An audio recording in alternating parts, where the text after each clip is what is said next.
हाँ तो नमस्ते मेरे प्यारे विद्यार्थी जी। कैसे हैं आप सभी लोग। उम्मीद करता हूं कि आप सभी लोग बहुत बहुत बहुत अच्छे होंगे। जल्दी से मेरे प्यारे बच्चों आप सभी लोग क्लास में जुड़ जाइए और आज का क्लास काफ़ी खास होने वाला है क्योंकि आज हम लोग हिंदी ग्रामर को शुरू करने वाले हैं। और प्यारे बच्चों क्रैश कोर्स में जैसा कि हमने आप लोगों को कहा था कि पहले दिन हम लोग क्लास 12 हिंदी के गद्य खंड को पढ़ेंगे, दूसरे दिन हम लोग काव्य खंड को पढ़ेंगे और हर तीसरे दिन हम लोग ग्रामर को पढ़ेंगे। तो आप सभी का तहे दिल से मैं बहुत बहुत स्वागत करता हूं प्यारे बच्चों।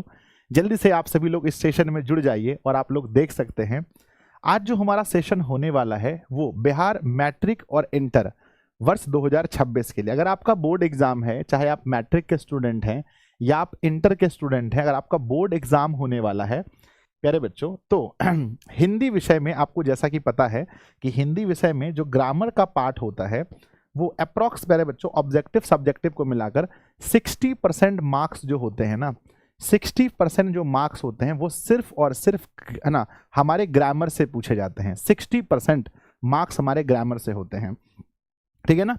तो यहाँ पर बच्चों हम लोग हिंदी व्याकरण पढ़ने वाले, यहाँ मेरा नाम लिखा है और भाई ये थंबनेल बनाने वाले सूरज भैया ने ये कौन सा लुक दिया है मुझे चेंज करवाना पड़ेगा, है ना। आज का टॉपिक है बच्चों वर्ण विचार। हम लोग वर्ण के बारे में हम लोग पढ़ने वाले हैं और ये बच्चों क्रैश कोर्स का डे नंबर फर्स्ट है, यानी पहला दिन है, ठीक है ना। तो आप लोग पहले मुझे बताइए कि आप लोग कैसे हैं। एक बार सब लोग कमेंट बॉक्स में मुझे बताइए, बहुत तेजी में आप लोग मुझे बताइए आप लोग कैसे हैं मेरे प्यारे बच्चों। जल्दी जल्दी से बताओ आप लोग कैसे हो, ठीक है ना। सब लोग कमेंट बॉक्स में बताओ बच्चों आप लोग कैसे हो, है ना।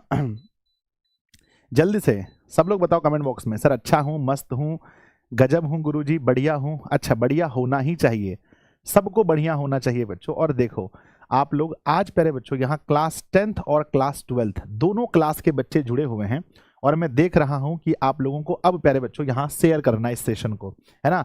तो सभी प्यारे बच्चों से मैं रिक्वेस्ट करना चाहता हूं बच्चों कि इस सेशन को पूरे दम लगा करके आपको शेयर करना है मिनिमम मेरे बच्चे आज के सेशन में, क्योंकि आप जानते हैं कि जब मैं सिर्फ 10th और 12th का ही लेक्चर लेता हूं तो बहुत सारे बच्चे क्रैश कोर्स में जुड़ रहे हैं। तो इस सेशन को सभी लोग शेयर कीजिए अपने व्हाट्सएप ग्रुप पर, अपने टेलीग्राम ग्रुप पर, है ना, जहां पर भी, अपने स्टेटस में, जहां भी आप शेयर कर सकते हैं। प्लीज मैं आप लोगों से रिक्वेस्ट करना चाहता हूं कि आप लोग इसे शेयर कीजिए और सभी लोग क्लास शुरू होने से पहले बच्चों एक बार सेशन को लाइक कर लीजिए। आप यकीनन बच्चों आज पूरे वर्ण से हर वर्ष एग्जाम में सिर्फ वर्ण वाले टॉपिक से हमारे बोर्ड परीक्षा में कम से कम 3 से 4 क्वेश्चन पूछा जाता है, यानी आज हम लोग 3 से 4 क्वेश्चन को है ना बच्चों तैयार कर लेंगे, ठीक है ना। आपको इसमें ऑब्जेक्टिव टेस्ट वगैरह भी मिलेगा। मैंने एक प्यारा सा पोल किया है और आपसे पूछा है कि मैंने एक पोल करके आपसे पूछा है बच्चों कि आप कौन सा बोर्ड एग्जाम आपका है बच्चों। एक ऑप्शन है 10th और एक ऑप्शन है एक है इंटर, एक है मैट्रिक और एक है इंटर। तो प्लीज मेरे बच्चे आप लोग मुझे वहां पर पोल पर जवाब दीजिए कि आपका कौन सा बोर्ड एग्जाम है। अभी तक में 16,000 बच्चों ने पोल किया है, 17,000 18,000 लगभग बच्चे पहुंच गए हैं पोल में, 18,000 बच्चों ने पोल किया है अप्रॉक्स, और उसमें से 50% लगभग 10th के बच्चे हैं और 50% लगभग 12th के बच्चे हैं। तो भाई आप दोनों की संख्या लगभग लगभग बराबर है, 10th और 12th में आप लोगों की संख्या लगभग लगभग बराबर है। तो चलिए है ना स्टार्ट करें, शुरू किया जाए प्यारे बच्चों, शुरू किया जाए। अच्छा 11th वाले बच्चे भी जुड़े हैं गुरुदेव, चलो तो मेरे बच्चे अगर शुरू किया जाए तो सब लोग प्यारा सा दिल बनाकर भेजिए कि गुरुदेव शुरू किया जाए। सब लोग प्यारा प्यारा सा दिल बनाकर भेजिए। आज ग्रामर में कम बच्चे जुड़े हैं, मिनिमम 20,000 तो होने ही चाहिए बच्चों, है ना। मैं तो एक्सपेक्ट करके आया था कि लगभग 25,000 बच्चे आज के सेशन में कम से कम जुड़ेंगे। क्यों? क्योंकि यहाँ पर 10th वाले बच्चे भी हैं। तो सब लोग शेयर कर दो, है ना। 15,000 हो गए हैं और सब लोग जब शेयर करेंगे तो अप्रॉक्स बच्चों लगभग 25,000 बच्चे तो आज के सेशन में जुड़ने चाहिए। आइए हम लोग शुरू करते हैं। सबसे पहले गणेश जी का आशीर्वाद लीजिए, आप सभी लोग गणेश जी का आशीर्वाद लीजिए। श्री गणेशाय नमः। उसके बाद कहते हैं कि डर मुझे भी लगा फासला देखकर, कहते हैं डर मुझे भी लगा फासला देखकर, पर मैं बढ़ता गया रास्ता देखकर, खुद ब खुद मेरे नजदीक आती गई मेरी मंजिल मेरा हौसला देखकर। यानी प्यारे बच्चों मंजिल उसी को मिलती है जिसके हौसलों में जान होती है। तो आप लोगों के हौसले में भी बच्चों पूरा जान होना चाहिए, ठीक है ना। चलिए बढ़ते हैं आगे, आगे बच्चों बढ़ते हैं। सर टेस्ट कब लगा है? टेस्ट शायद लग गया होगा, मैं जब ये क्लास में लाइव आ रहा था उसके पहले मैंने बच्चों बताया था। हाँ सर थंबनेल अच्छा नहीं लग रहा था, हाँ मैं हटवा दूंगा बच्चों, थंबनेल मुझे भी ठीक नहीं लगा तो मैं थंबनेल हटवा दूंगा, आप लोग टेंशन मत लो बच्चों, ठीक है।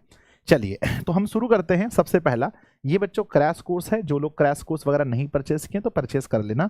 सबसे पहले हमारा जो चैप्टर का नाम है बच्चों वो है वर्ण, है ना। अगर मैं आपसे पूछना चाहूँ बच्चों वर्ण के विषय में, सॉरी ये वर्ण विचार है, यानी वर्ण के विषय में हम लोग सब कुछ यहाँ पर पढ़ने वाले हैं।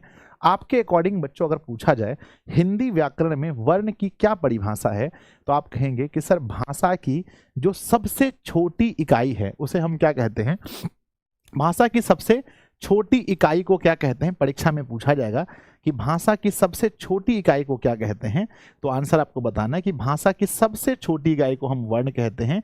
मेरे बच्चे आपसे ये पूछा जाता है कि जिसके खंड या टुकड़े नहीं किए जा सकते, क्या पूछा जाता है कि जिसके खंड या टुकड़े नहीं किए जा सकते उसे क्या कहते हैं, जिसके खंड या टुकड़े ना हो इसे भी बच्चों वर्ण ही कहा जाता है। तो वर्ण के ये 2 क्वेश्चन पेपर में बनते हैं।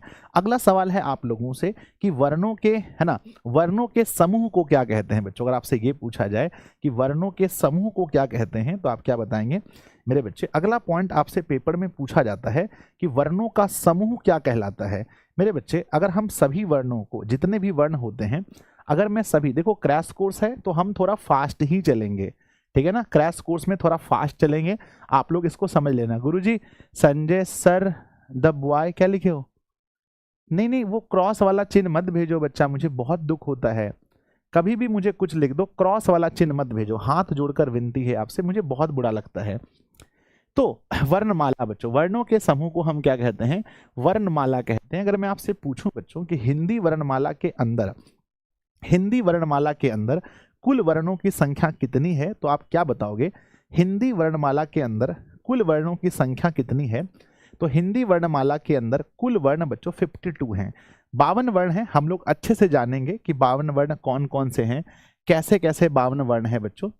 सर जी फुल नोट्स कब मिलेगा गुरुदेव, मिल जाएगा भैया, अभी प्लीज आप, मतलब अजीब हाल है, ऐसे ऐसे कमेंट करते हो भाई, पढ़ने के लिए आए हो, एक बार पढ़ लो, है ना, ये गलत बात है, ऐसे कमेंट नहीं करने चाहिए आपको। चलो ठीक है आगे बढ़ता हूँ। नेक्स्ट मेरे बच्चे हमने इस बात को यहाँ पर लिखा है बहुत अच्छे से लिखा है वर्ण को, आप देखेंगे वर्ण को, है ना। वर्ण भाषा की सबसे छोटी इकाई है जिसका खंड या टुकड़ा हम नहीं कर सकते हैं, जैसे अ, क, प, ह ये सब वर्ण हैं। हिंदी भाषा में कुल 52 वर्ण होते हैं और बच्चों वर्ण के 2 भेद होते हैं। वर्ण के कौन कौन से भेद हैं बताओ, वर्ण के 2 भेद कौन कौन से हैं, तो आप बताएंगे सर वर्ण के 2 भेद कौन कौन से हैं, जल्दी बताओ। वर्ण के 2 भेद कौन से हैं, पहला होता है बच्चों स्वर, पहला होता है स्वर और दूसरा होता है बच्चों, दूसरा होता है व्यंजन। पहला होता है स्वर वर्ण और दूसरा होता है व्यंजन वर्ण। परीक्षा में बच्चों बहुत सवाल बनते हैं यहाँ से, तो पहला हमने कहा स्वर्ण वर्ण होता है, दूसरा व्यंजन। तो बच्चों स्वर्ण वर्ण की क्या खासियत है ना, स्वर्ण वर्ण जो होता है वो बिना किसी वर्ण की सहायता से उसका उच्चारण होता है ना। जितने भी वो क्रॉस वाले चिन्ह आते हैं, गुस्से वाले मुझे सबके ब्लॉक कर दो, ठीक है। चलो हमने क्या कहा बच्चों कि जो स्वर्ण वर्ण होते हैं, जो स्वर्ण वर्ण होते हैं बिना किसी अन्य वर्ण की, बिना किसी अन्य वर्ण की सहायता से इसका उच्चारण होता है, बिना किसी अन्य वर्ण की सहायता से इनका उच्चारण होता है, बिना किसी अन्य वर्ण की सहायता से इनका, है ना, से इनका उच्चारण होता है। आप लोग जानते होंगे कि स्वर्ण वर्ण हम उसे कहते हैं जिन वर्णों का उच्चारण बिना किसी दूसरे वर्ण की सहायता से होता है। मैं आपसे पूछना चाहता हूं बच्चों कि स्वर्ण वर्ण की संख्या कितनी है। आप एग्जाम देने जाओगे, आपसे पूछा जाता है कि स्वर्ण वर्ण की संख्या कितनी है, जल्दी बताओ बच्चों कि सिर्फ और सिर्फ अगर हम स्वर्ण वर्ण को गिनती करें तो स्वर्ण वर्ण की कुल संख्या 11 होती है बच्चों। कितनी होती है, 11 होती है। पेपर के लिए बहुत इंपॉर्टेंट बात है मेरे बच्चे। हमने कहा स्वर्ण वर्ण के विषय में हमने लिखा कि जिस वर्ण के उच्चारण में किसी दूसरे, है ना, जिस वर्ण के उच्चारण में किसी दूसरे बिना वर्ण की सहायता नहीं ली जाती है उसे स्वर्ण वर्ण कहते हैं। थोड़ा सा मिस्टेक है, जिस वर्ण के उच्चारण में किसी दूसरे वर्ण की, यहां बिना नहीं होगा, किसी दूसरे वर्ण की सहायता नहीं ली जाती है हम उसे स्वर कहते हैं। जैसे अ, आ, ए, औ, री, ये हमारे स्वर्ण वर्ण है। आगे बच्चों हम लोग बढ़ते हैं। अगर मैं आपसे पूछूं बच्चों, स्वर्ण वर्ण की संख्या कितनी है, तो आप लोग कहते हैं कि सर स्वर्ण वर्ण की कुल संख्या 11 होती है। नेक्स्ट है प्यारे बच्चों, स्वर्ण वर्ण के कितने भेद हैं? मेरे बच्चे बताओ, स्वर्ण वर्ण के भी भेद होते हैं, स्वर्ण वर्ण के कितने भेद हैं? आपसे परीक्षा में पूछा गया है सवाल कि स्वर्ण वर्ण के कितने भेद हैं, है ना।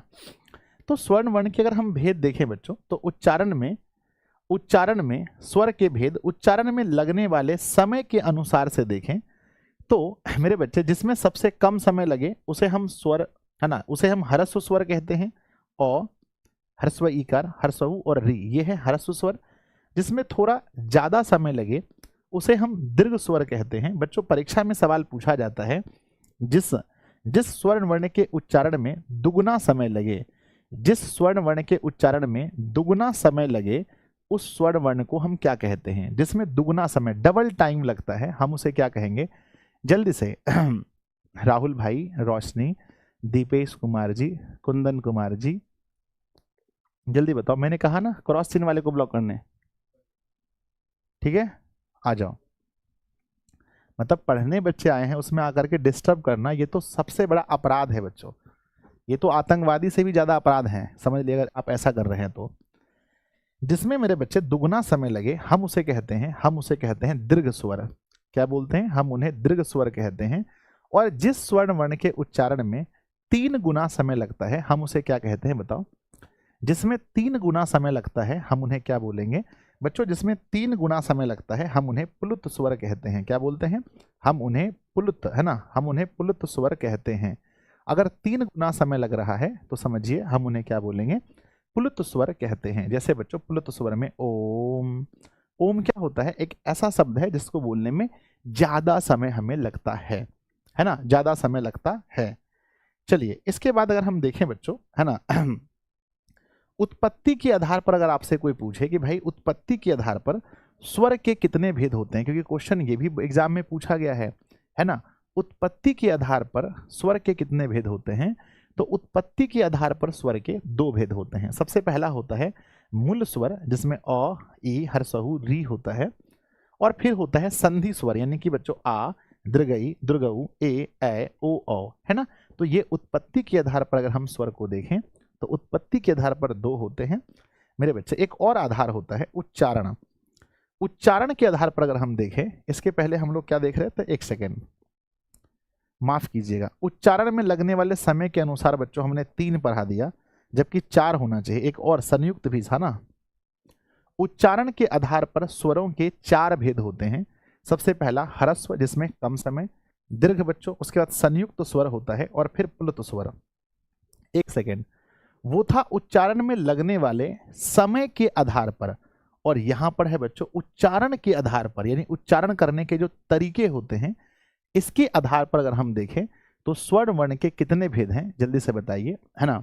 तो स्वर्ण वर्ण के बच्चों उच्चारण के आधार पर अगर हम देखें उच्चारण के आधार पर देखें तो स्वर्ण वर्ण के 4 भेद हैं। एक है ह्रस्व स्वर, एक है दीर्घ स्वर, एक है संयुक्त स्वर, और एक है प्लुत स्वर। तो कुल बच्चों यहाँ पर 4 हो जाएंगे। अगर पूछा जाए उच्चारण के आधार पर स्वर के कितने भेद हैं, तो आपको कहना है उच्चारण के आधार पर 4 हैं।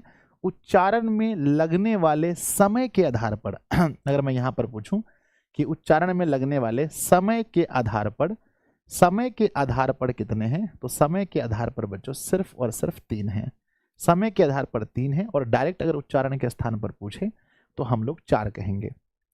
ठीक है ना। चलिए तो प्यारे बच्चों, कितने ऐसे विद्यार्थी जी हैं जिसको यहां तक क्लियर है? एक बार प्यारा सा दिल बनाकर भेजेंगे सब लोग कि गुरुदेव यहां तक बिल्कुल क्लियर है। सब लोग एक बार प्यारा प्यारा सा दिल बनाकर भेजेंगे कि यहां तक में कोई इशू नहीं है, यहां तक क्लियर है सब लोग। सुनीता कुमारी जी, सब लोग। मैं सबसे कहूंगा भाई थोड़ा शांत हो जाओ, इतना छटपटाने से पढ़ाई नहीं होगा भाई। थोड़ा शांत होके पढ़ाई करो, थोड़ा सा शांत हो गया, ठीक है। अगर मैं आपसे पूछूं, अभी आपको पढ़ाया है, अगर मैं आपको पूछूं बच्चों कि बताओ अ, ह्रस्व ईकार और ह्रस्व ऊकार ये सभी कौन से स्वर हैं, तो आप क्या कहेंगे? ये सभी कौन से स्वर हैं? तो जल्दी से आंसर भेजिएगा, ये कौन से स्वर हैं।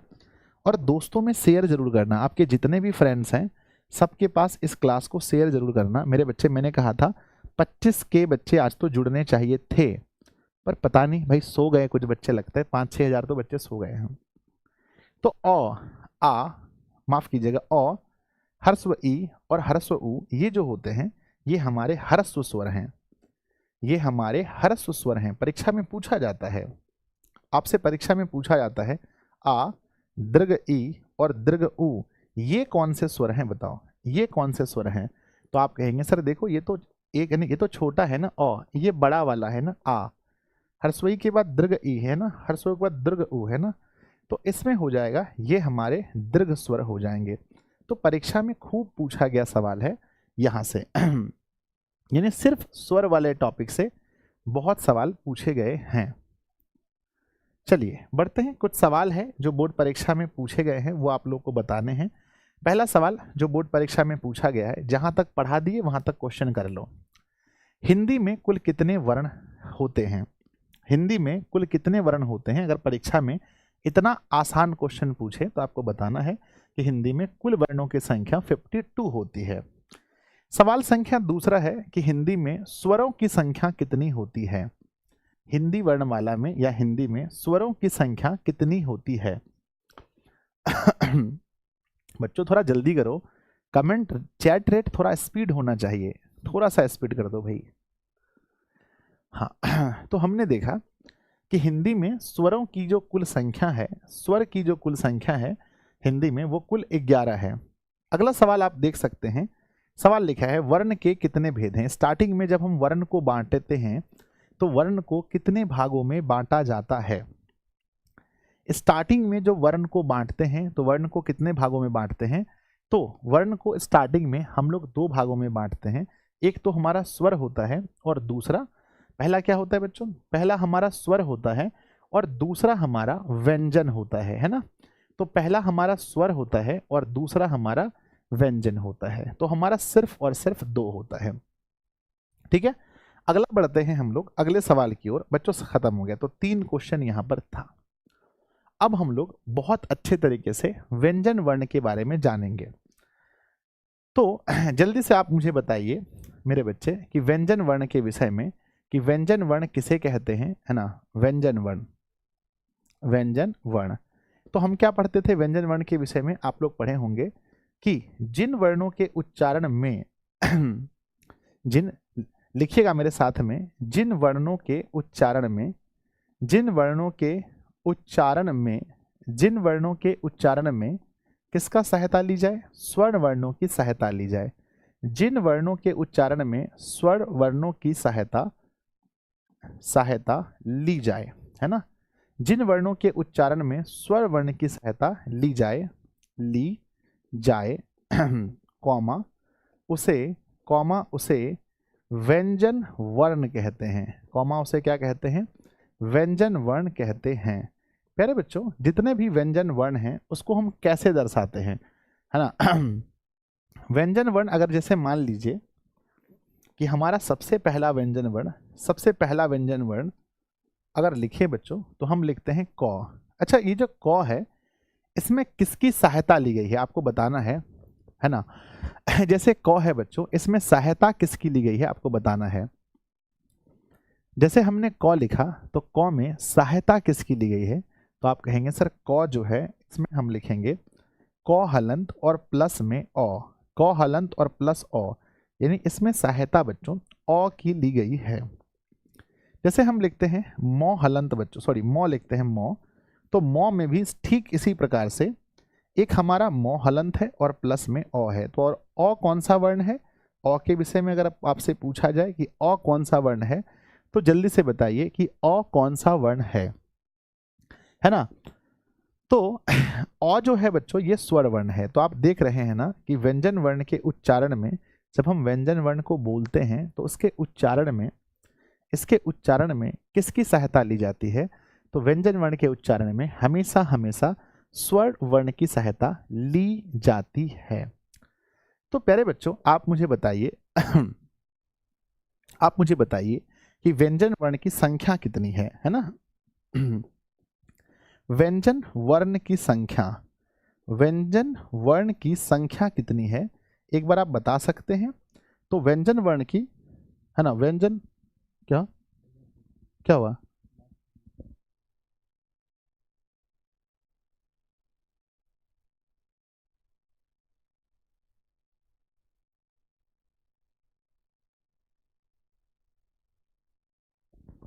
आइए, हेलो।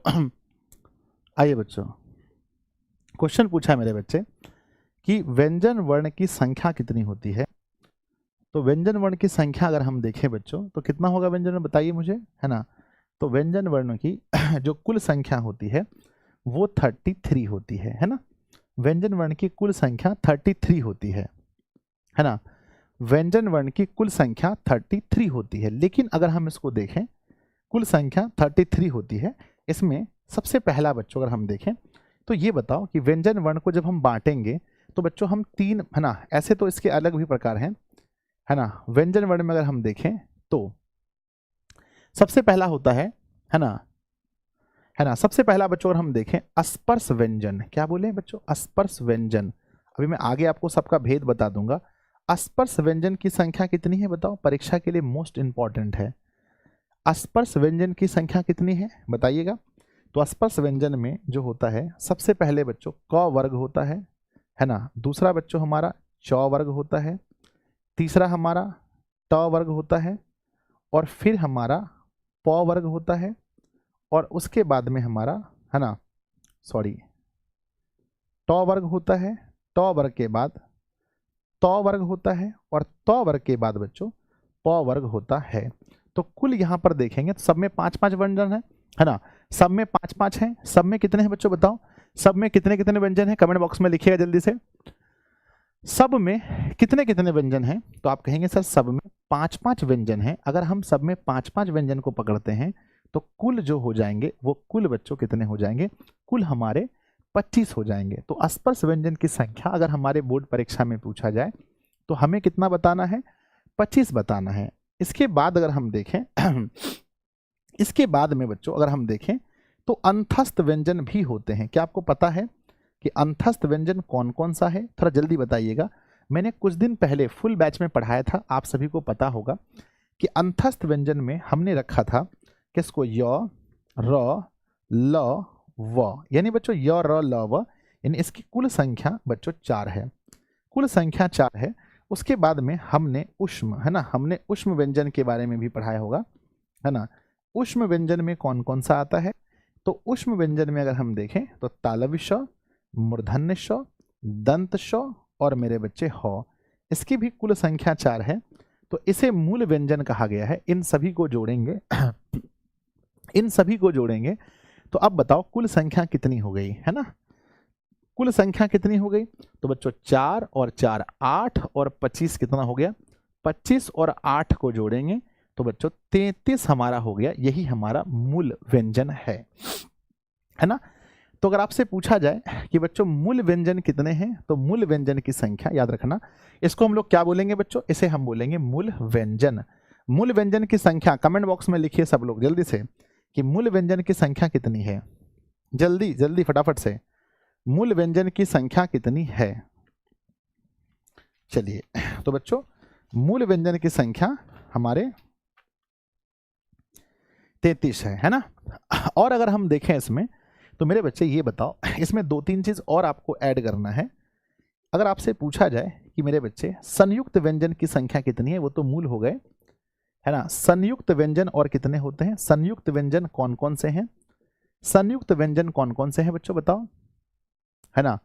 संयुक्त व्यंजन अगर आपसे पूछा जाए तो क्या आप में से किसी बच्चे को पता है ना, क्या आप लोगों में से किसी को भी पता है कि संयुक्त व्यंजन कौन कौन से हैं। आज प्रचार आ रहा है, प्रचार आ रहा है क्या कमेंट बॉक्स में, है ना। संयुक्त व्यंजन कौन कौन से हैं बच्चों, है ना, एक सेकेंड, संयुक्त व्यंजन कौन कौन से हैं,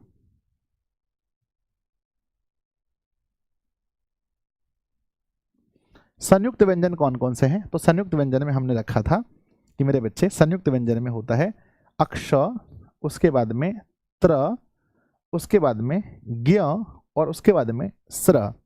तो चार जो हैं ये हमारे संयुक्त व्यंजन में चार आते हैं। बिल्कुल सही लिखा आपने रोहित कुमार जी। हाँ ठीक है। तो चार जो है हमारे, चार किस में आते हैं? चार आते हैं संयुक्त व्यंजन में।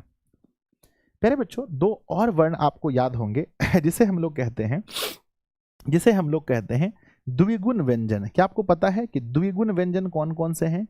तो मेरे बच्चे, द्विगुण व्यंजन कमेंट बॉक्स में लिखकर बताइए कि द्विगुण व्यंजन के रूप में हम किसको किसको जानते हैं। द्विगुण व्यंजन के रूप में हम किसको किसको जानते हैं? तो आपको याद होना चाहिए कि जो हमारा मेरे बच्चे, ये जो ड हो ना, ये जो होता है ना, ये अंग हो, और ये जो ढ होता है, ये दो हमारे द्विगुण व्यंजन की गिनती में आते हैं।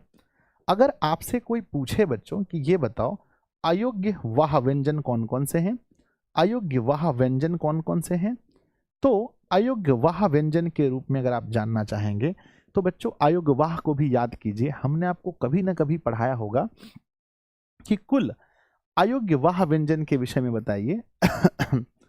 तो अयोग्य वाह व्यंजन में हमारा होता है अनुस्वर और अविसर्ग अ।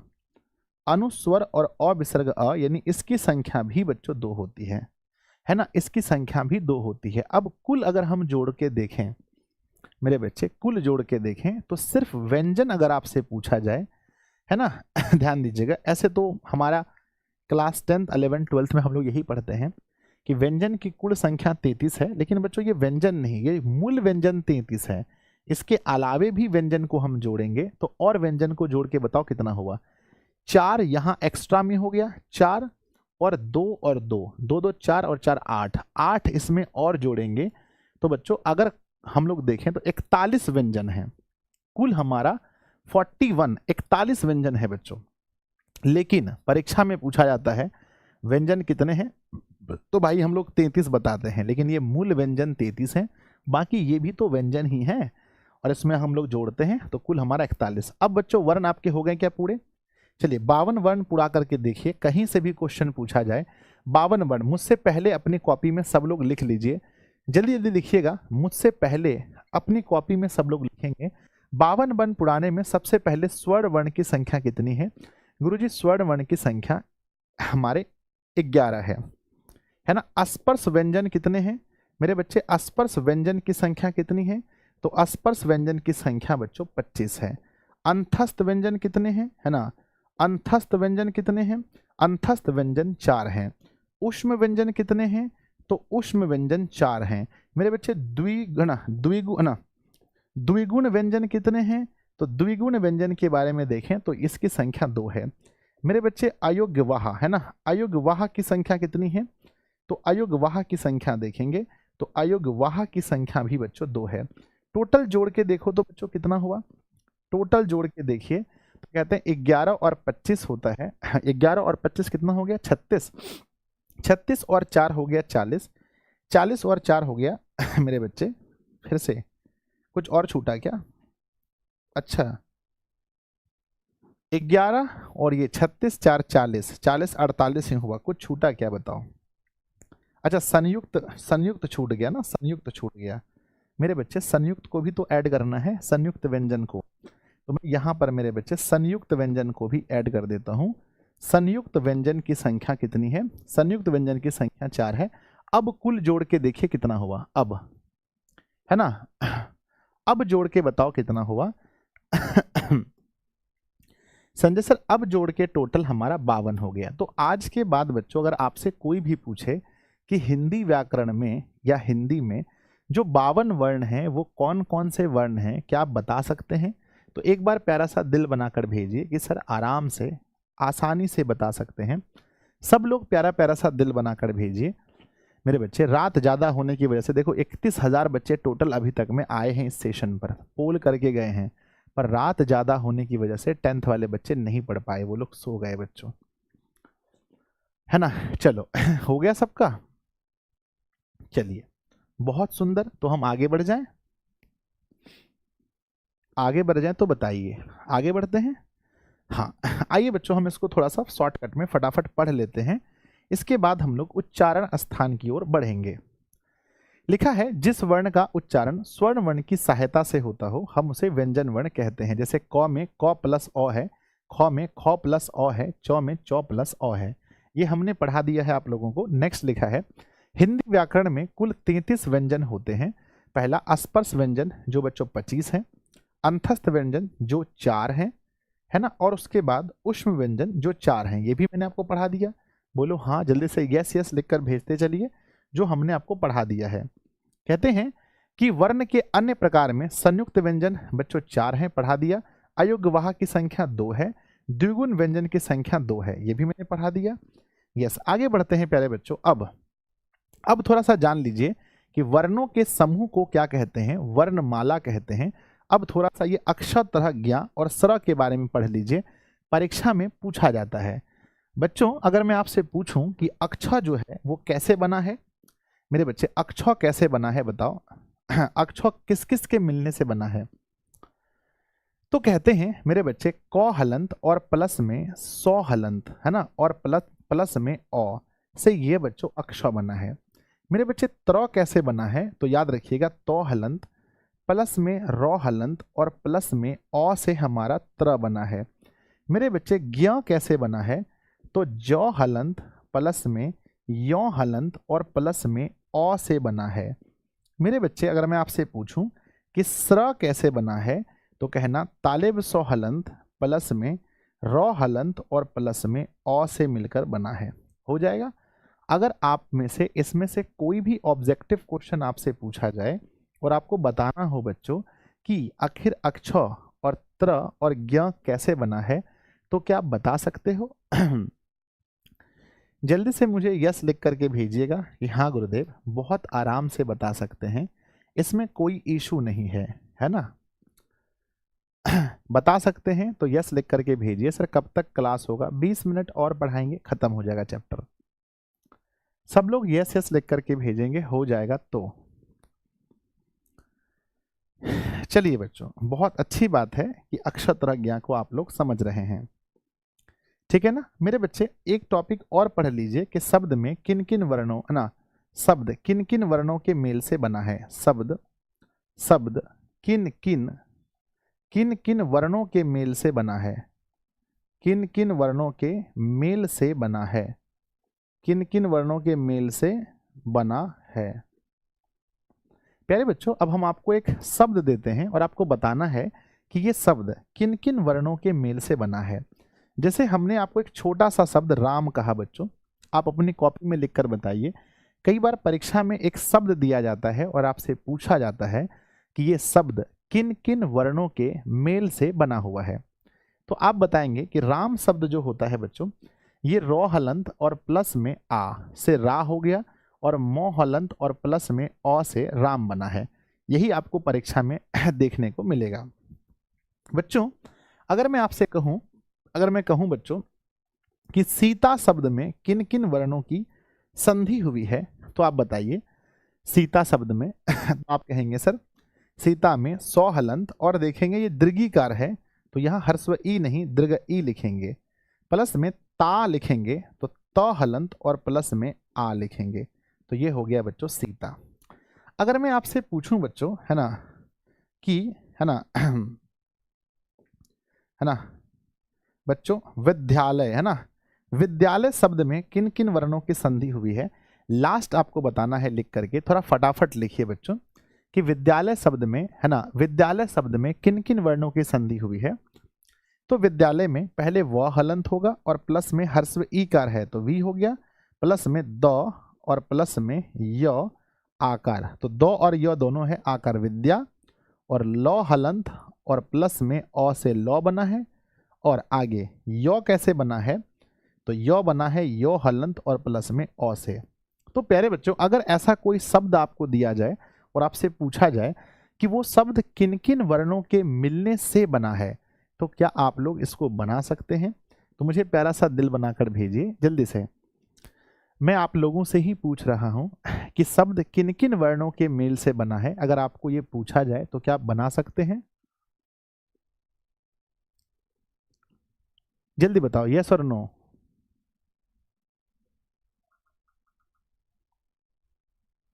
यस गुरुजी, ठीक है ना। तो ये भी टॉपिक है जहाँ से सवाल बनते हैं। इसके बाद जो आप लोग को पढ़ाना है वो 2-3 टॉपिक बचा है। एक आप लोग पढ़ेंगे अभी तुरंत बच्चों उच्चारण स्थान के विषय में। किसके बारे में? उच्चारण स्थान के विषय में। और एक पढ़ाएंगे बच्चों हम अल्पप्राण, अल्पप्राण मेरे बच्चे एंड महाप्राण। और उसके बाद आपको पढ़ाएंगे मेरे बच्चे घोष और सघोष, है ना, घोष और अघोष, है ना मेरे बच्चे। ये इतना टॉपिक अभी आप लोग को पढ़ाना है, तो एकदम आराम से बने रहिए, एकदम धैर्य के साथ बने रहिए, घबराइए मत, डरिए मत बच्चों, ठीक है ना। चलो, तो सबसे पहला सवाल यहाँ पर ऑब्जेक्टिव क्वेश्चन बन रहे हैं, जल्दी से आंसर कीजिएगा। सवाल पूछा गया है कि स्पर्श व्यंजन की संख्या कितनी होती है। अभी जस्ट हम लोग पढ़े थे कि स्पर्श व्यंजन की संख्या जो होती है बच्चों वो कुल 25 यानी 25 स्पर्श व्यंजन होते हैं। सवाल संख्या दूसरा है व्यंजन वर्ण की संख्या कितनी होती है। व्यंजन वर्ण, है ना, स्पर्श व्यंजन तो ठीक है, अब पूछा गया है व्यंजन वर्ण की संख्या कितनी होती है। तो व्यंजन वर्ण की कुल संख्या अगर हम देखें, व्यंजन वर्ण की कुल संख्या 33 होती है। अगला सवाल है बच्चों निम्नलिखित में से ऊष्म वर्ण कौन से हैं। निम्नलिखित में से ऊष्म वर्ण कौन से हैं। तो हमने कहा कि य, र, ल, व इसे अंतस्थ कहा जाता है, इसे अंतस्थ कहा जाता है। और तालव श, मूर्धन्य स, दन स और ह इसे मेरे बच्चे, इसे हम लोग ऊष्म वर्ण कहते हैं। तो बताइए इसमें ऊष्म व्यंजन कौन सा है। तो ऊष्म व्यंजन अगर आप देखेंगे तो यहाँ पर तालव श, मूर्धन्य स, दान स, ह, तो ह हमारा ऊष्म व्यंजन होगा option number D, option number D. बढ़ जाए आगे। अगला नेक्स्ट क्वेश्चन है बच्चों कि संयुक्त व्यंजनों की संख्या कितनी है। परीक्षा में सवाल पूछा गया है संयुक्त व्यंजन की संख्या कितनी है। तो 4 संयुक्त व्यंजन है। अगला सवाल है मेरे बच्चे उच्चारण स्थान, ध्यान दीजिएगा। मैं आप लोगों से पूछना चाहता हूं कि उच्चारण स्थान से हर साल एक क्वेश्चन पूछा जाता है, क्या आप जानते हैं उच्चारण स्थान? चलिए बच्चों हम लोग पढ़ते हैं उच्चारण स्थान, है ना, उच्चारण स्थान। अब उच्चारण स्थान में क्या है कि बच्चों कुछ वर्ण जब हम बोलते हैं तो उसका एक विशेष स्थान होता है। जैसे मान लो कि क वर्ग के जितने भी वर्ण हैं, क वर्ग के जितने भी वर्ण हैं, मतलब कहने का मतलब है क, ख, ग, घ और अंघ, जितने भी वर्ण हैं क वर्ग के, जितने भी वर्ण हैं क वर्ग के, और साथ में साथ में हम और जोड़ देते हैं अ, आ और ह को, साथ में कुछ और जोड़ देते हैं, किसको? अ और मेरे बच्चे आ और ह को। इन सभी का उच्चारण स्थान क्या है? जितने भी क वर्ग के हैं इन सभी का उच्चारण स्थान क्या है बच्चों, बताओ। तो कहते हैं सर इन सभी का उच्चारण स्थान है कंठ, क अनुस्वार और ठ। नंबर दूसरे में आता है क के बाद आता है च वर्ग। च वर्ग के जितने भी च के हैं और उसके बाद ह्रस्व ई, दीर्घ ई और तालव्य श। मेरे बच्चे आप बताओ कि इसका उच्चारण स्थान कहाँ से है।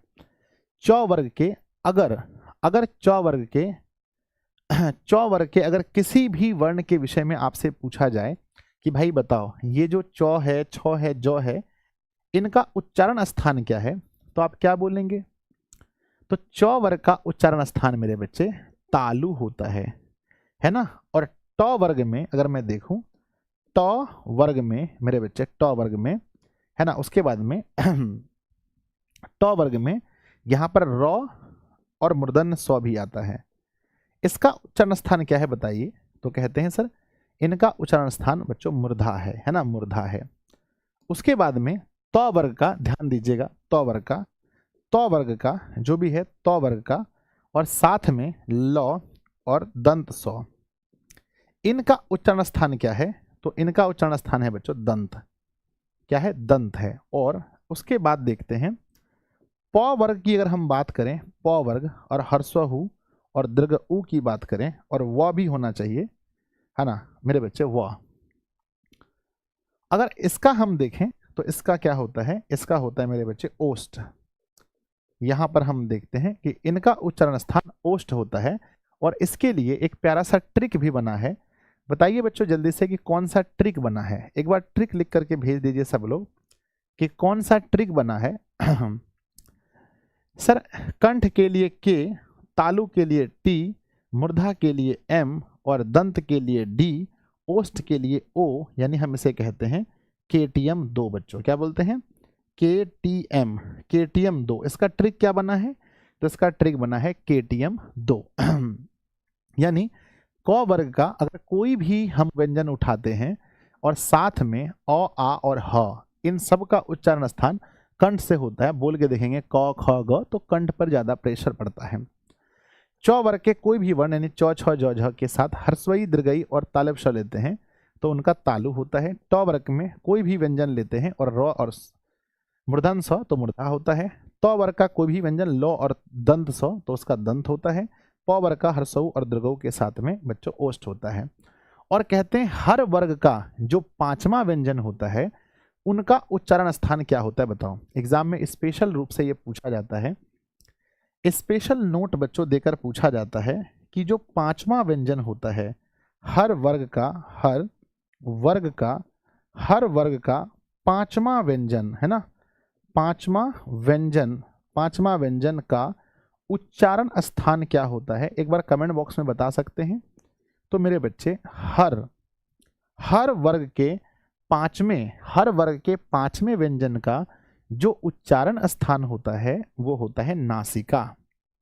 वो क्या होता है बताओ, याद रख लेना, पेपर के लिए बहुत इंपॉर्टेंट है कि हर वर्ग के पांचवा व्यंजन का उच्चारण स्थान क्या होता है, नासिका होता है।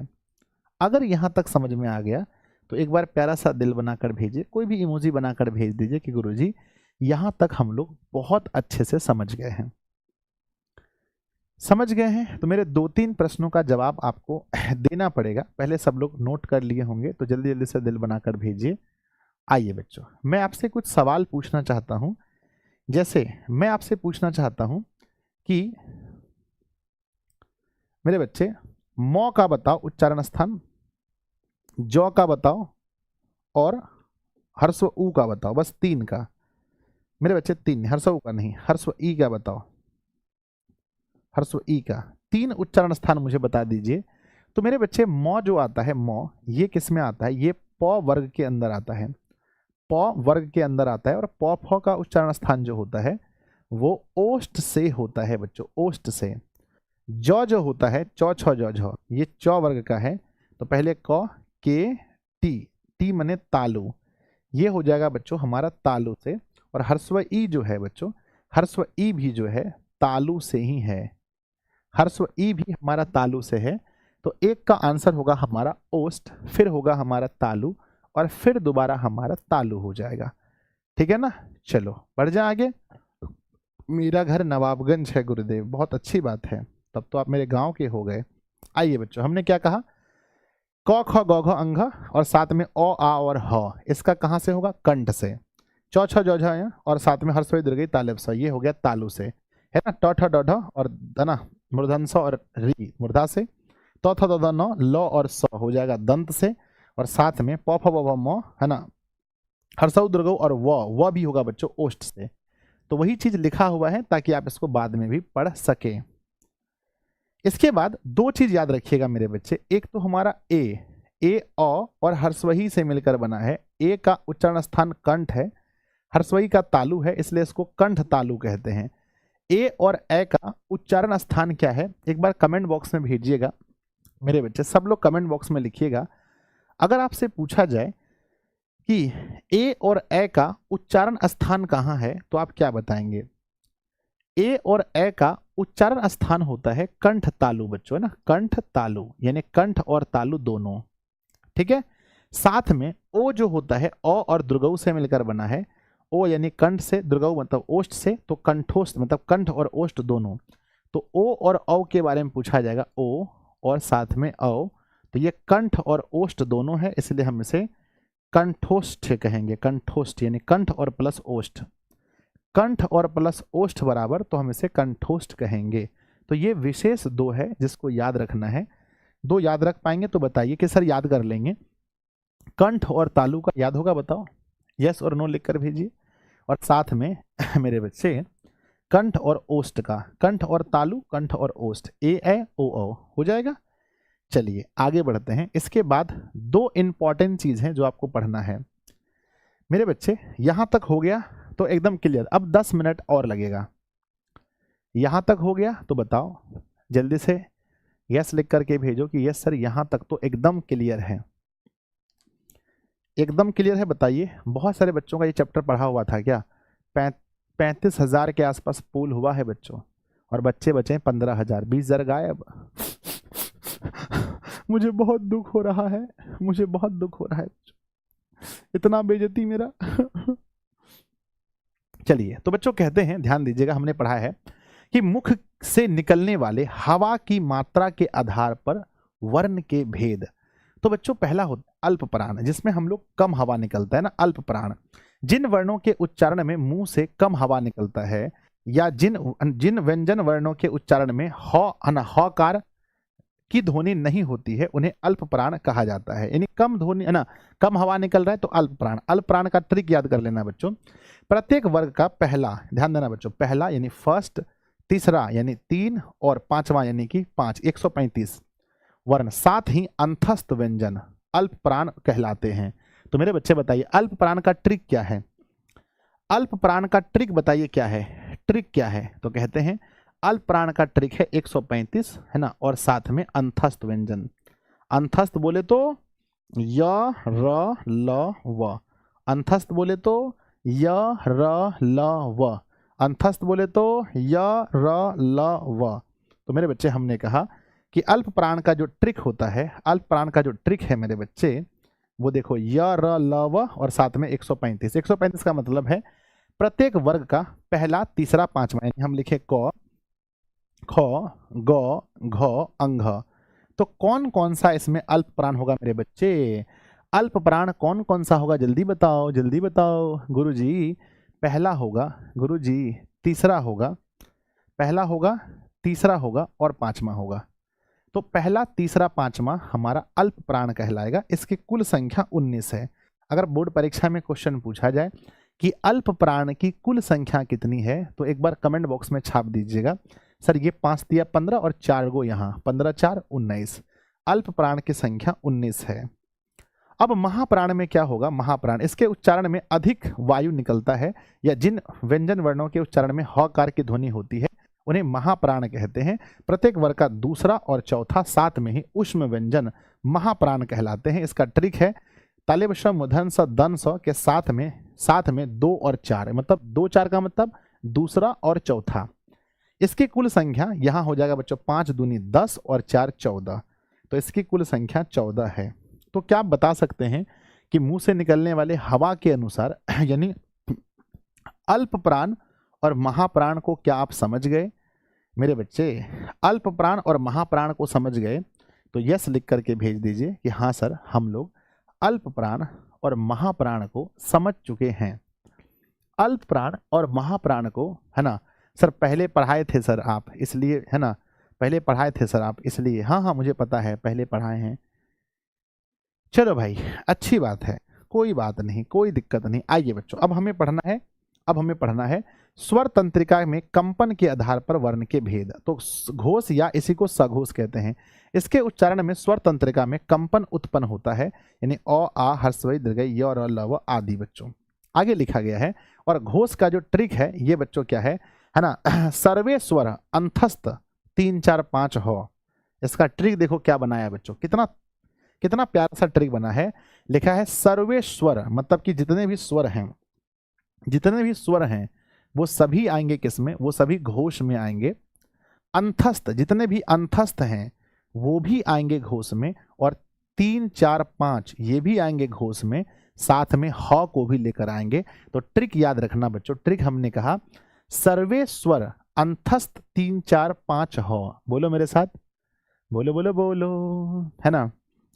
रुख जिंदगी ने मोड़ लिया कैसा, हमने सोचा नहीं था कभी ऐसा, आदा नहीं मुझे क्या से क्या हो गया, इस तरह मैं सबसे बेवफा हो गया। क्लास शेयर कर दो, मेरे साथ जाग जाओ, इतना तो कर दो रहम। मेरे बच्चे ध्यान दीजिएगा। तो हमने कहा कि अंतस्थ में मेरे बच्चे हमने कहा कि सर्वे स्वर, सभी स्वर अंतस्थ और ये बच्चों 4 और प्लस में 3 4 5 और ह, इसकी कुल संख्या 31 होगी बच्चों, है ना। तो जो सघोष हैं, जो घोष हैं, इनकी कुल संख्या मेरे बच्चे 31 है। आगे बढ़ते हैं मेरे बच्चे। सघोष स्वर है ना, सर्वे स्वर अंतस्थ 3 4 5 ह, सभी स्वर जितने भी हैं और अंतस्थ व्यंजन जो हैं मेरे बच्चे। अब पढ़ते हैं अघोष में। इसके उच्चारण में स्वर तंत्रिका में कंपन उत्पन्न नहीं होता है। क ख च छ ये सब है ना। तो वर का पहला दूसरा उष्म व्यंजन अघोष कहलाते हैं मेरे बच्चे। इसकी कुल संख्या 13 है। इसकी कुल संख्या कितनी है? 13। तो हमने कहा कि जो उष्म है यानी कि 4 और पहला दूसरा यानी कि बच्चों यहाँ पर हो जाएंगे 10, 10 और 4 कितने हो जाएंगे? 14। तो ये है बच्चों अघोष। तो यहीं पर हमारा पूरी तरीके से यह चैप्टर समाप्त होता है।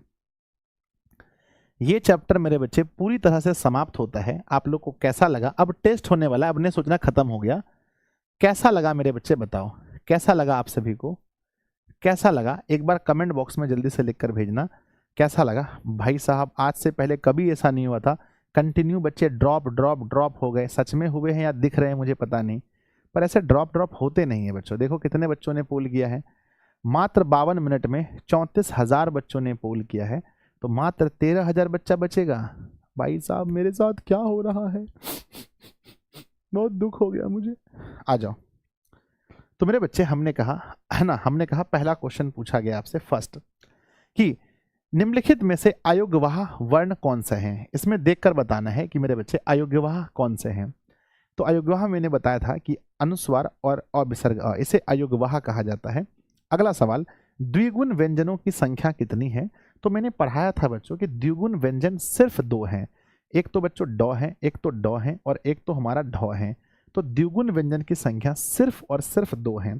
अगला मेरे बच्चे अघोष ना वर्ण कौन सा है। तो अघोष में हमने कहा था बच्चों दूसरा हो, सॉरी पहला होगा और दूसरा होगा, साथ में जितने भी उष्म वर्ण हैं, उष्म है यानी कि बच्चों यानी कि बच्चों तालव श, मूर्धन्य श, दन श और ह ये सब होंगे। हाँ तो ह यहाँ से मिल गए मुझे, है ना मेरे बच्चे। कौन सा है ना। अच्छा ह इसमें नहीं आएगा, सॉरी ह इसमें नहीं था ना। ह है क्या देखो तो। अघोष में मेरे बच्चे, अघोष के बारे में जस्ट हम लोग पढ़े थे। अच्छा अघोष में ह तो है, दंत स भी है। दो दो ऑप्शन यहाँ पर कैसे दे दिया गया है बच्चों, ध्यान दो। अच्छा ये स अनुस्वार है ना, ना स अनुस्वार नहीं होगा, ह होगा बच्चों, बिल्कुल ह। स अनुस्वार दे करके फंसाने की कोशिश की गई है बच्चों। कहते हैं यहाँ पर लिखा है बच्चों घ, यानी क ख लिखते हैं ना, क ख ग घ। बच्चों घ का उच्चारण स्थान कौन सा है। तो घ का क्या है, तो घ का तो हम देखेंगे ये पूरा क ख का जो ग्रुप होता है ना, ये कंठ से होता है। ऑप्शन ए सही है बच्चों। प का उच्चारण स्थान कौन सा है, प। प का तो ओष्ठ से होता है ना, प तो ओष्ठ से होता है ना। Option number D. अगला क्वेश्चन देखते हैं क। क का उच्चारण स्थान कौन सा है, क का कंठ से होता है ना। Option number. नेक्स्ट क्वेश्चन है व का उच्चारण स्थान कौन सा है, व का मैंने बताया था ना, व का मेरे बच्चे व व व व व व ओष्ठ से होता है, व का ओष्ठ से, है ना। अगला सवाल देखते हैं। अगला सवाल जौ का, तो चौ छ है तो बच्चों तालु से होगा, तालु। अगला क्वेश्चन देखते हैं अ और प्लस में हर्स्व ई के मेल से कौन सा नया वर्ण बनेगा। अ और प्लस हर्स्व ई के मेल से कौन सा नया वर्ण बनेगा। तो अ और हर्स्व ई मिलने से ए बनता है। ऑप्शन नंबर ए सही है। ओ वर्ण में किन किन वर्णों का मेल है, ओ कैसे बना है ओ मेरे बच्चे। ओ बनने के पीछे क्या क्या रीजन है, तो लिखा है ये हर्स्वहु है ना। अच्छा अ और प्लस हर्स्वहु से मिलकर बना है ओ, अ प्लस हर्स्वहु से मिलकर बना है ओ। अनभ ये गलत है, अ प्लस ओ से नहीं बच्चों, अ प्लस हर्षहु से मिलकर ओ बना होगा। 17 का मैं एक बार देख लेता हूं बच्चों, रुक जाओ आंसर। आप लोग बताओ 17 का क्या होगा। 17 का क्या आंसर होगा। गुरुजी 17 का सही उत्तर हो जाएगा हमारा बी नंबर ऑप्शन सही है। बी नंबर ऑप्शन 17 का सही है। 18 नंबर है लॉ का उच्चारण स्थान कौन सा है, लॉ। तो लॉ का तो हमने पढ़ा था ना बच्चों, है ना, लॉ का हमने पढ़ा था ना कि लॉ जो होता है ना, लॉ और दंत सौ, है ना, दंत सौ। मेरे बच्चे लॉ का बताओ क्या होगा, लॉ का 20 नंबर सवाल है, सही उत्तर लॉ का बच्चों, लॉ का तो दंत सौ तो वाले सेक्शन में आता है, ऑप्शन ए। अगला सवाल है पौ फौ का उच्चारण स्थान कौन सा है, जल्दी करो फटाफट, तेजी में सर, पौ फौ। तो पौ वर्ग अगर आप लोग देखे होंगे पौ वर्ग, तो पौ वर्ग में मेरे बच्चे पौ और फौ होता है। तो ये जो फौ देख रहे हैं ना, ये ओष्ठ से होता है बच्चों, ओष्ठ से होता है बच्चों, ओष्ठ से होता है। अच्छा, ओष्ठ से होता है। नेक्स्ट है बच्चों, हौ का कहाँ से होता है, हौ, तो हौ तो कंठ से, हौ का कंठ से। नेक्स्ट ए, है ना, ए किन वर्णों के मेल से बना है, ए किन वर्णों के मेल से बना है बच्चों बताओ। तो ओ और प्लस में ए मिलकर के ए बना है, ऑप्शन नंबर सी। अगला क्वेश्चन देखेंगे, औ कैसे बना है, औ। तो बच्चों औ बना होगा कैसे बताओ, औ और प्लस 22 नंबर का सही उत्तर बताइए, 22, 22 नंबर का सही उत्तर, 22 नंबर का सही उत्तर देखेंगे तो 22 का बच्चों बी नंबर ऑप्शन सही है, बी। ठीक है ना। अगला क्वेश्चन देखते हैं बच्चों, नेक्स्ट लिखा है निम्नलिखित में से अल्प प्राण कौन सा है। तो अल्प प्राण का तो बहुत प्यारा सा ट्रिक था कि पहला, तीसरा और पांचवा साथ में अंतस्थ बच्चों, अंतस्थ। तो पहला क तो पहला ही है ना, बिल्कुल सही है, क सही है, बिल्कुल सही है। ख दूसरा है, नहीं होगा, क ख ग, क ख ग, हाँ ये चौथा है, चौथा भी नहीं होगा। प फ दूसरा है, नहीं होगा। तो बच्चों ए नंबर ऑप्शन सही है। अल्प प्राण का ट्रिक यही था कि पहला, तीसरा और पांचवा। अगला सवाल देखते हैं कि निम्नलिखित में से घोष वर्ण कौन से हैं, घोष। तो घोष वर्ण का हम लोगों ने पढ़ा था कि भैया तीसरा, चौथा और पांचवा ये हमारा घोष होगा। तो बच्चों तीसरा यानी क ख ग, ख नहीं होगा, च छ नहीं होगा, प फ ब भ म पांचवा बिल्कुल होगा, option number C, option number C होगा बच्चों, ऑप्शन नंबर सी। अगला क्वेश्चन देखते हैं, छ का उच्चारण स्थान कौन सा है, छ का। तो च के बाद होता है छ, तो बच्चों है ना, च छ, तो च छ का होता है बच्चों तालु, ऑप्शन नंबर बी। अगला क्वेश्चन है ध, त थ द और ध, यानी कि बच्चों ये त वर्ग में आते हैं और त वर्ग का उच्चारण स्थान बच्चों हमारा दंत से होता है। तो सही उत्तर लिखना बच्चों सी नंबर दंत से। एक नंबर भी गलत सर, 14 नंबर का दंतोष्ठ होना चाहिए। ठीक है, मैं देख लूंगा बच्चों 14 नंबर का। 14 नंबर क्वेश्चन लिखा गया है व का क्या होगा, 14 का ऑप्शन नंबर ए दंतोष्ठ होना चाहिए कि बच्चों दंत और ओष्ठ दोनों, दंत और ओष्ठ दोनों है। तो 14 का सही उत्तर मेरे बच्चे क्या होगा, 14 का सही उत्तर ए हो जाएगा दंतोष्ठ। ठीक है, चलिए इसके बाद बच्चों बढ़ते हैं टॉ। तो टॉ ठॉ तो जानबे करते हैं, तालु है ना, क ख च छ टॉ ठ, के टी एम, एम से मूर्धा, तो मूर्धा होगा बच्चों। उसके बाद आगे लिखा गया है कि व्यंजनों के हलंत, अंत में हलंत लगने पर उसका मान क्या होता है। किसी भी व्यंजन के अगर लास्ट में हम हलंत लगा दें तो उसका मान क्या होता है, उसका मान हलंत लगाने से आधा हो जाता है बच्चा जी। द का तो त थ दंत से होगा। अगला क्वेश्चन है बच्चों दीर्घ ई, ह्रस्व ई दीर्घ ई, तो दीर्घ ई होगा, ऑप्शन नंबर बी। अगला बच्चों अ का, अ तो बच्चों कंठ से होता है, सॉरी अ कहाँ से होता है, अ और ह दोनों कंठ से। नेक्स्ट निम्नलिखित में से घोष वर्ण कौन सा है। तो मेरे बच्चे घोष वर्ण जो होता है हमारा अंतस्थ जितने भी हैं, य र ल व, य र ल व, य र ल व, यही बच्चों है क्या, इसमें नहीं है, नहीं है। तो बच्चों हमारा घोष में पहला, तीसरा, नहीं, घोष में कौन सा था हमारा, घोष में कौन सा था, घोष में कौन सा था, तीसरा, चौथा और पांचवा, ऐसा था ना। तो बच्चों तीसरा क ख ये भी नहीं है ना। बताओ 32 नंबर का सही उत्तर क्या होगा, 32, 22, 32 का सही उत्तर बी नंबर ऑप्शन है ह बच्चों, ह आते हैं घोष में, ह घोष में आता है। निम्नलिखित में किसका उच्चारण स्थान कंठ से है, क ख वाला कंठ से होगा, क ख वाला कंठ से ख। अगला हिंदी में अंतस्थ वर्णों की कुल संख्या कितनी है। अंतस्थ वर्ण बच्चों 4 हैं, हिंदी में कितने हैं? 4 हैं टोटल। अगला सवाल है, निम्नलिखित में से अघोष वर्ण कौन से हैं? अघोष बताओ, अघोष कौन से हैं? अघोष कौन से हैं? अघोष कौन से हैं मेरे बच्चे? अघोष में पहला और दूसरा होना चाहिए, आई थिंक पहला और दूसरा। तो बच्चों क ख है ना, चौ छ पहला है, चौ होगा बच्चों, पहला है चौ, अघोष में पहला और दूसरा। सौ का तालव्य श, इसको पढ़ते हैं तालव्य श। क्या पढ़ते हैं इसको? तालव्य श, है ना, तालु से है बच्चों, तालु से है ना। अगला क्वेश्चन देखते हैं, अंघ तो कंठ से होगा बच्चों, अंघ। नेक्स्ट है मेरे बच्चे नौ, ये नौ किस में आता है? तौथो में नहीं आता है, टौठो में आता है, टौठो में। टौ तो के टी एम, मौ से मूर्धा, ऑप्शन नंबर बी। अगला क्वेश्चन बच्चों गौ, क ख गौ, क ख तो कंठ से। अगला क्वेश्चन तौथो बच्चों, के तौथो मतलब दंत से, ऑप्शन नंबर बी। अगला क्वेश्चन बच्चों, निम्नलिखित में पुलुत स्वर कौन सा है? पुलुत स्वर, पुलुत जिसमें 3 गुणा समय लगे बच्चों, ओम।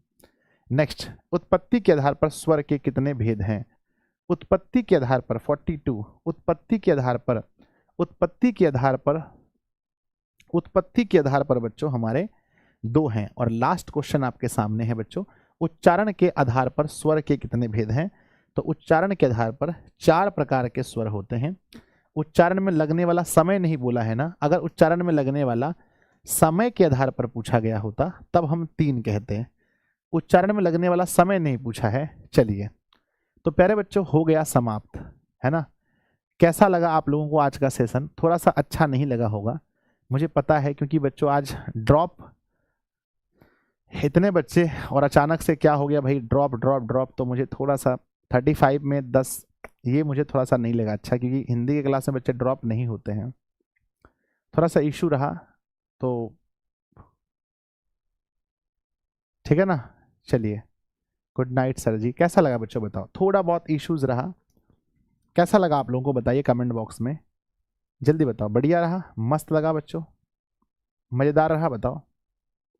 यस, तो चलो कोई नहीं, जो बच्चे नहीं देख पाए वो सभी लोग रिकॉर्डेड देख लेना अच्छे से बच्चों, रात भी बहुत ज़्यादा हो गई जाती है ना। चलिए, तो सब लोग अच्छे से रिकॉर्डेड देख लेना। और जो भी क्लास 12th के बच्चे हैं, मैं थोड़ा सा जानकारी दे देना चाहता हूँ, ध्यान दीजिएगा। 12th साइंस के बच्चे रुकेंगे, 12th साइंस के विद्यार्थी जी रुकेंगे। अच्छा, यहाँ 12th साइंस के विद्यार्थी जी रुकेंगे और 10th वाले भी रुकेंगे।